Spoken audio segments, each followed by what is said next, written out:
बड़े भाव से भीष्म पितामह भगवान से कहते हैं, देहांत काले तुम सामने हो, मुरली बजाते मन को लुभाते, यह गीत गाकर मैं तननाथ त्यागूं, गोविंद दामोदर माधवेति, गोविंद दामोदर माधवेति, श्री कृष्ण गोविंद हरे मुरारी, हे नाथ नारायण वासुदेव। भीष्म पितामह ने अपने मन को मति रूपी पुत्र को भगवान को कन्यादान कर दिया और भगवान ने उनकी पुत्री को स्वीकार किया और इस प्रकार नेत्र बंद करके भगवान को की छवि को मन में बसा करके भीष्म पितामह ने 127 दिन के बाद अपने प्राणों का विसर्जन किया और दिव्य ज्योति प्रकट हुई भगवान में जाकर समाहित हो जाती। बोलो भक्त वत्सल भगवान की, कृष्ण कन्हैया लाल की। इस प्रकार पांडवों का राज्य प्रारंभ होता है हस्तिनापुर में। धर्मराज युधिष्ठिर राजा हुए, धर्म चलने लगा अपनी गति से। इधर भगवान श्री कृष्ण अर्जुन से कहते हैं, अर्जुन चलो ना तुम मेरे साथ, क्या करोगे यहाँ पर। अर्जुन को लेकर भगवान श्री कृष्ण चले जाते हैं। कुछ समय के बाद जब अर्जुन लौट कर आते हैं तो उस समय उत्तरा के गर्भ से एक सुंदर से बालक ने जन्म लिया और वो कौन हुए, धर्म सम्राट राजा परीक्षित। बोले धर्म सम्राट राजा परीक्षित की।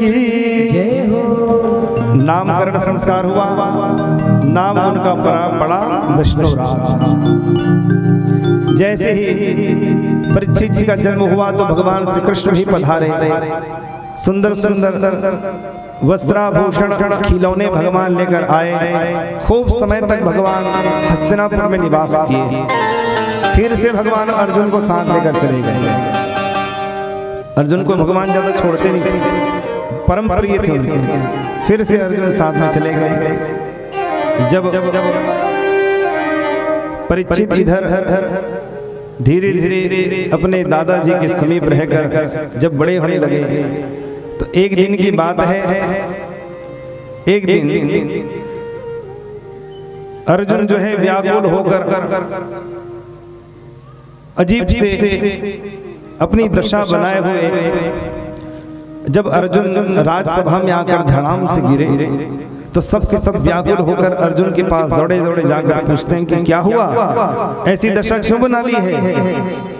तब रोते हुए अर्जुन ने कहा कि जो कन्हैया निरंतर हमारे साथ रहते थे वे इस धराधाम का त्याग करके अब यहाँ से सुधाम गमन कर चुके हैं।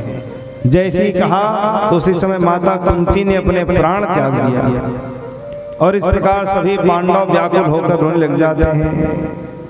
भगवान का सुधाम गमन हुआ और भगवान का सुधाम गमन होते ही श्री सुध जी महाराज कहते हैं शौनकादिक ऋषियों से, उस समय कलियुग का आगमन हो जाता है। द्वापर चला गया और कलियुग आ गया। सबने अपने आप को संभाला। इधर परीक्षित जी महाराज जब 18 वर्ष के हुए तो ईरावती उत्तर की पुत्री के साथ उनका विवाह किया गया। ईरावती के गर्भ से महाराज परीक्षित को 4 पुत्र हुए, जन्मेजय, उग्रसेन, भीमसेन और श्रुतसेन। ये 4 सुंदर सुंदर पुत्र होते हैं। एक दिन कलयुग ने मन में सोचा कि मैं अपना प्रभाव कैसे जमाऊं, यहाँ पर समझ नहीं आ रहा है। क्योंकि धर्मराज युधिष्ठिर जब तक गद्दी पर बैठेंगे तब तक मैं पाप नहीं करवा सकता और मुझे तो इन लोगों से पाप करवाना है, कलयुग का स्थापना करना है। कैसे करूं समझ नहीं आ रहा है। उस समय कलयुग ने क्या किया, हस्तिनापुर में आकर रेकी करना प्रारंभ कर दिया। रेकिया ने समझते हैं, जब चोर चोरी करने के लिए मोहल्ले में घूमते रहते हैं ना तो 2 दिन 4 दिन घूमते रहते हैं। क्यों, कौन सा घर है ऐसा है जहां पर ताला लगा हुआ है, 2-4 दिन कहीं उसमें ताला लगा हुआ दिख जाता है तो बोलते बस यही घर मेरे लिए उत्तम है, फिर चोर चोरी करने के लिए घुस जाता है वहां पर। ऐसे कलयुग जो है आकर रेकी कर रहा है, वे कमजोरी ढूंढ रहे हैं। इन पांडवों की कमजोरी क्या है? उनको पता चल गया कि पांडवों की कमजोरी है दया। ये दया अगर कहीं इसके हृदय पर आई तो कुछ भी कर डालता है। इस समय शामकर्ण नामक घोड़े को प्रकट कर दिया। शामकर्ण घोड़े को प्रकट करके हस्तिनापुर के बाजार में आ गए और बाजार का एक नियम था, जो कुछ भी सामान बेचने के लिए आया है प्रजा ने जो ले लिया सो ले लिया, और जो बच जाता है वह सारा सामान राजा के राजमहल में पहुंचा दिया जाता था, उसके बदले में पैसे दे दिए जाते थे। तो कोई भी निराश होकर वहां से व्यापारी नहीं लौटता था। ये उनकी दया दृष्टि थी, यही एक कमी थी। इसको भाप लिया किसने? उस कलयुग ने। ध्यान से सुनना, कलयुग ने शामकर्ण घोड़े को प्रकट किया, जिसका कान था काला और पूरा शरीर था सफेद।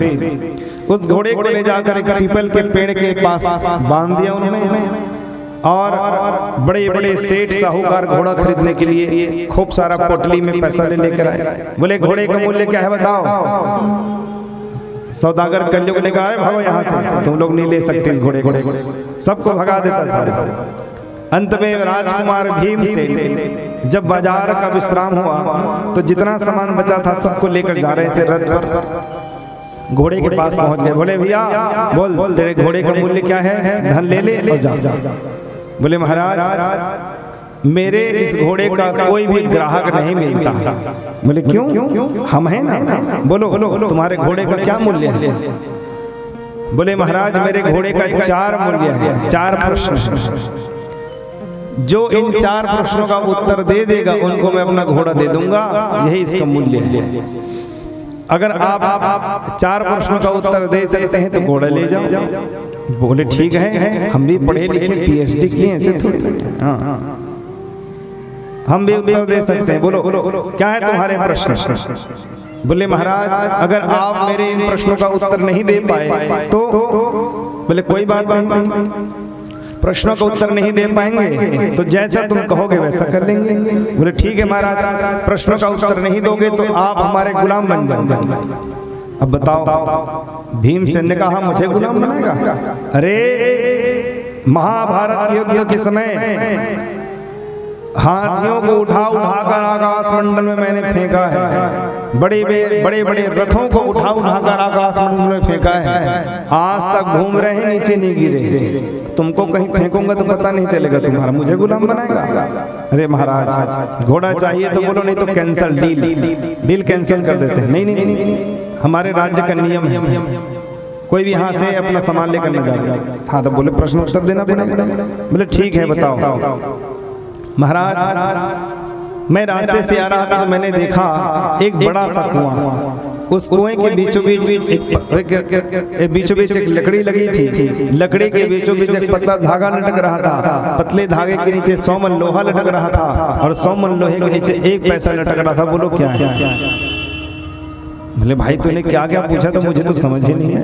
बोले हाँ यही तो प्रश्न है, पहला मेरा प्रश्न उत्तर नहीं दे पाए। बोले ठीक है महाराज 3 ही प्रश्नों का उत्तर दे दो, मैं घोड़ा दे दूंगा। ऐसा क्यों कहा पता है? क्योंकि राजकुमार भीम उत्तर नहीं दे पाएंगे, कलयुग को पता है, केवल धर्मराज युधिष्ठिर ही इन प्रश्नों का उत्तर दे सकते हैं। बोले महाराज 3 प्रश्नों का उत्तर दे दो, घोड़ा दे दूंगा। बोले दूसरा प्रश्न करो। दूसरा प्रश्न, मैं रास्ते से आ रहा था तो मैंने एक बड़ा सा कुआं देखा और उस कुएं के बीचों बीच बड़ा सा कुआं था। बड़ा सा कुएं में जल पूर्ण भरा हुआ था, उसके अगल बगल में 4 और कुएं थे। बड़े कुएं को दया आई, उस बड़े कुएं ने दया करके उन 4 खाली छोटे छोटे कुओं को जल से भर दिया और स्वयं खाली हो जाता है। परंतु जब वह स्वयं खाली हो गया तो 4 कुएं मिलकर भी बड़े कुएं को नहीं भर पा रहे हैं। बोलो क्या बात है? बोले मुझे तो बात समझ नहीं आई। बोले ठीक है 2 प्रश्नों का उत्तर दे दो, घोड़ा दे दो। तीसरा प्रश्न, एक ऐसी गाय जो अपनी ही बच्चिया के दूध पी रही, बोलो क्या बात है, ऐसे कैसे हो सकता है? बोले हाँ हुआ है, हमने देखा है। और चौथा प्रश्न, एक ऐसा जानवर जो मल द्वार से चारा चरता है, बोलो क्या बात है। चार प्रश्न किए, चारों प्रश्नों का उत्तर भीम से नहीं दे पाए तो उनके गुलाम बन गए। ये बात बिजली के भांति फैल जाती है पूरे हस्तिनापुर में। और उस समय अर्जुन वहां पर आए, अर्जुन को भी वही प्रश्न किया गया, उत्तर नहीं दे पाए तो वो भी गुलाम बन गए। नकुल सहदेव आए, वो भी उत्तर नहीं दे पाए तो वो भी गुलाम बन गए। तब अंत में धर्मराज युधिष्ठिर रथ पर सवार होकर जब पधारते हैं, जैसे धरती पर धर्मराज ने पैर रखा, वह अधर्मी कलयुग थर थर थर थर कांपने लग जाता है। जैसे कलयुग कांपने लगा तो उस समय नीचे सिर के हुए महाराज को प्रणाम करता है। महाराज प्रणाम। बोले हे सौदागर, तुमने ऐसा कौन सा प्रश्न कर दिया कि मेरे महाज्ञानी शास्त्र में पारंगत मेरे भाइयों को तूने पराजित कर दिया? ऐसा कौन सा प्रश्न कर दिया तूने? कहे महाराज, मेरा बहुत साधारण सा प्रश्न है, अगर जो कोई उत्तर न दे पाए तो मेरा गुलाम बन जाता है। ठीक है, तुम प्रश्न करो, अगर उत्तर हम भी नहीं दे पाए तो हम तुम्हारे गुलाम या सारा राज्य तुम्हारा? बोले ठीक है महाराज। पहला प्रश्न, मैं रास्ते से आ रहा था तो मैंने बड़ा सा कुआं देखा। उस कुएं के बीचों बीच लकड़ी लगी हुई थी। उस लकड़ी के बीचों बीच पतला धागा लटक रहा था। पतले धागे के नीचे 100 मन लोहा लटक रहा था और 100 मन लोहे के नीचे 1 पैसा लटक रहा था। बोलो क्या बात है।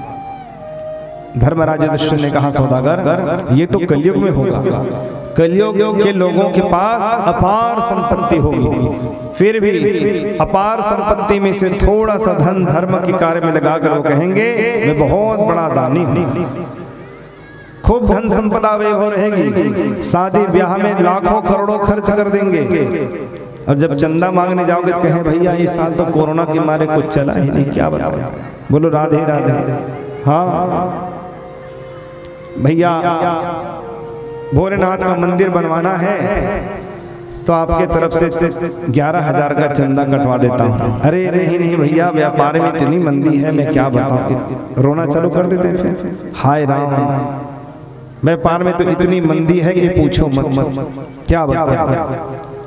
इस साल तो व्यापार अच्छे से चल भी नहीं रहा है, कितना काट दो भैया चंदा। अरे भैया 500 रुपये काट दो, उससे ज्यादा मत काट। हाँ, ले दे के 501 रुपये चंदा कटा। अब बेटे का ब्याह हो गया, बेटे का ब्याह तय हुआ। बेटे के ब्याह में डीजे वाले ने आया, बोले 60,000 रुपये लगेगा सेठ जी। हाँ ठीक है, हाँ 60,000 रुपये कोई बात नहीं, बेटे का है विवाह। फटाका वाले आ गए, फटाका वाले ने कहा कम से कम 30-35 हजार रुपये का तो बिल बनेगा। अरे कोई 50 का लगने दो, हमारे बेटे का ब्याह हो रहा है, ऐसा थोड़ी। हाँ, तो फिर धमाधम फटाका 50,000 का फूट जाएगा। प्रदान करने के लिए 500 रुपए भी मुश्किल से निकलेगा। तो कलयुग में ऐसे लोग होंगे जिनके पास अपार संपत्ति होगी और अपार संपत्ति में से थोड़ा सा धन देकर कहेंगे मैं महादानी हूँ। दान करने के लिए हाथ पीछे खसकाएंगे, दान करने के लिए हाथ आगे नहीं बढ़ेगा, परंतु व्यर्थ के खर्च के लिए खूब पैसा धन लुटा देंगे, धर्म के नाम पर हाथ को खींच लेंगे। ऐसे लोग होंगे कलयुग में। इस प्रकार महाराज कलयुग में ऐसे लोग होते हैं। दूसरा प्रश्न किया, जब मैं रास्ते से आ रहा था महाराज तो मैंने देखा बड़ा सा कुआं। उस कुएं में पूरा जल भरा हुआ था। उस कुएं के चारों ओर छोटे छोटे 4 और कुएं थे। चारों कुएं खाली थे। बड़ा कुआं विचार करने लगा कि चारों कुएं खाली हैं, तो कृपा करके दया करके अपना सारा जल उन्होंने चारों कुएं में बांट दिया और स्वयं खाली हो गए। जब वो स्वयं खाली हो गए तो 4 वो कुएं मिलकर भी बड़े कुएं को पाल नहीं पा रहे हैं, उनको जल नहीं ले पा रहे हैं। बोलो क्या बात है। धर्मराज युधिष्ठिर ने कहा यह भी कलयुग में होगा। एक माता पिता के मान लो 4 पुत्र हैं, उन चारों पुत्रों को माता पिता अपना निवाला बच्चों को खिलाएंगे, स्वयं भूखे रह जाएंगे परंतु बच्चों को भूखा नहीं सोने देंगे।